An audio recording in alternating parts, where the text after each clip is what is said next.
This is episode 95. G'day and welcome to the My Voice Notes series. This series came about because of you. So thank you. I was receiving feedback on how you enjoy the realness and rawness of my show and that you connect with my stories and experiences. So I decided to bite my fear on the bum and share with you my most personal series yet. I spend a lot of time reflecting and I usually record my thoughts in my phone, sort of like a journal, and now you will have access to that. Please leave me a 5-star review on Apple Podcasts if you enjoy this series, because my intention is to inspire you to break free of anything that holds you back and to know that you are not alone. All right, buckle up. Here we go. Hello and welcome to today's show, which is all about being a great leader and having a beautiful influence on the people around you. One of the most important things I believe in being a great leader is stability, mental stability, because if you are stable and you remain stable, then you can bring that beautiful energy to your team, to your children, to your partner, to whoever it is that you may have some influence over.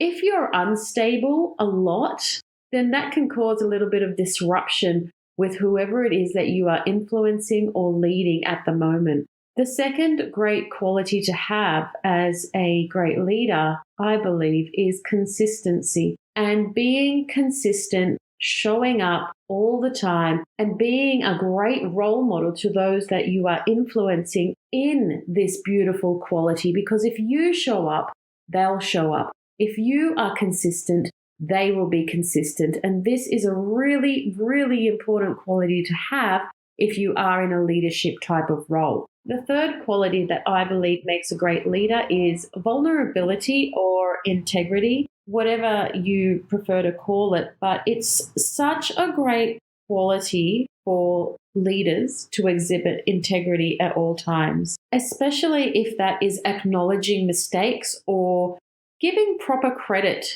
to where it's due.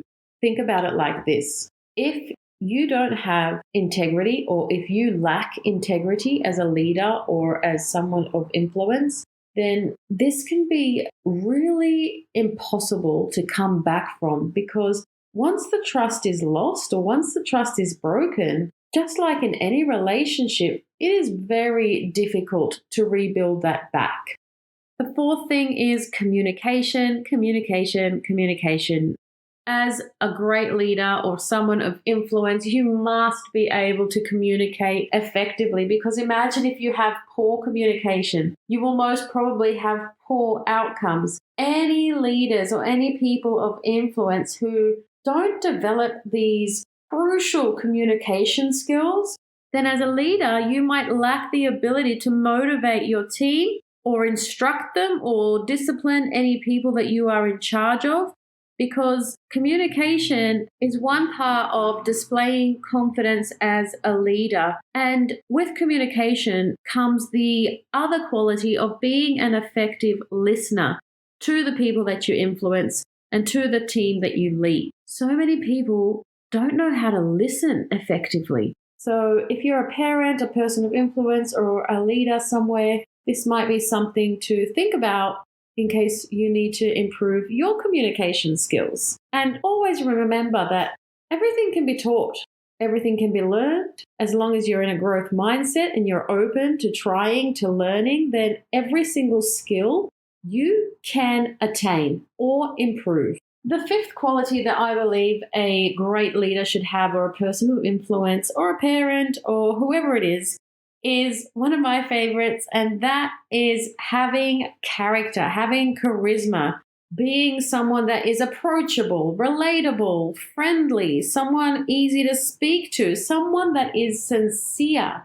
and someone that people respect. And I hope you enjoyed all of these points of being an effective leader. And remember that you can always develop these necessary traits if you're a parent, a person of influence, or in a leadership role. Here is my voice note.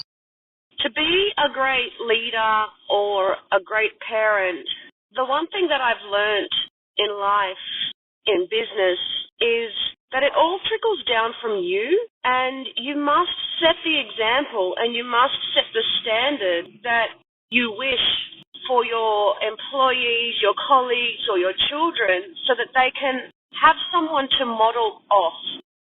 So, for example, if something in your business or your company or your group that you seek is respect and great listening, for example, you must too also have respect for everyone around you, and you must also be a great listener for everyone around you. And the same goes for parenthood.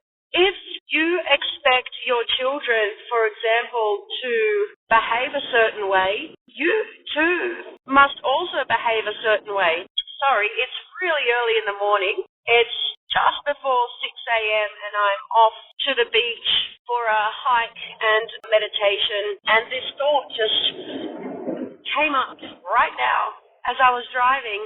And what really inspired it is I was thinking about some feedback that I received from the retreat that I just hosted. It was a health and yoga and meditation and wellness and just a beautiful, delicious retreat in Byron Bay here in Australia. And one of the comments was all about the people that were there and how amazing they are and how supportive it is and how full of love it is. And one of the participants said, Helen, that's because of you. That's because that's what you do. And it just really got me thinking that, yes, it's true. You must have the exact same attributes, behaviors, and attitudes that you expect of whoever you're trying to influence, so that way they can sit there, observe, and watch, because your body language and everything that you do is so powerful. For example, again, when it comes back to parenting, if you're constantly yelling, then your child will most probably learn to yell. As an employer, if you're short-tempered and you're not motivated, then quite possibly your colleagues will also be short-tempered and not motivated. As a fitness trainer, for example, if I let go of myself and my healthy habits, then that'll also trickle down to the people that I'm coaching. So just a little bit of food for thought on who are you influencing, and are you doing the best possible job that you can be doing to influence them in the right way? Is there anything where you're a little bit hypocritical, or is there anything that you can improve on? And if you do stuff up, which is normal because we're human, the number one thing to do is to hold yourself accountable, own it, and apologize. Even if it's to a colleague, even if it's to a child. At least that way, whoever's watching you or modeling you can learn, I can make a mistake, but it's important that I hold myself accountable and learn from my mistake. Thank you times infinity for spending time with me. It really means a lot.